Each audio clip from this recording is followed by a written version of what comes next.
The border reopening should have a huge impact on businesses. The San Ysidro Chamber of Commerce says the region lost more than $1 billion in sales in the months that non-essential travel was banned. News 8's Abby Alford shopped around to see how the border community is already buzzing with new business.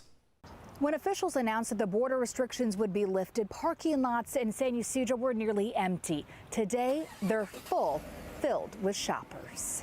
Driving around in San Ysidro and it's hard to find a parking space. Now it's full. Now it's full. Before it's empty. This is a good problem to have. Yes, I feel happy.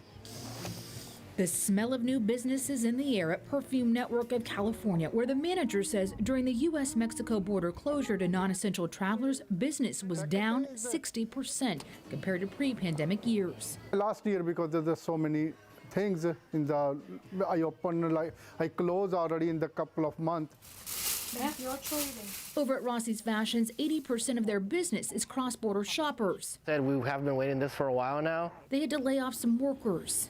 We have struggled for the past 19 months now, but this is, something to look forward to. It's been 20 months, but who's counting the actual... Jason Wells is the executive director of the San Ysidro Chamber of Commerce, who says because of the border closure, 276 businesses closed, and those who survived are operating at 26% sales. We actually last month reached the $1.3 billion with the B mark in lost sales.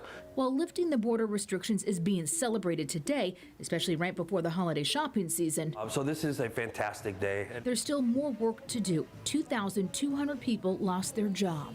There's a lot of pent-up visits and shopping, but that in itself is not going to be enough to overcome, again, 276 business losses. The San Ysidro Chamber of Commerce came up with a recovery plan that needs political and financial support to help sustain businesses, such as getting into e-commerce. But if I can augment some of these businesses' sales by 20–30% with online sales, then if something like this happens again, they're able to not lay off 2 or 3 more people. Businesses also need shoppers to get across the border faster.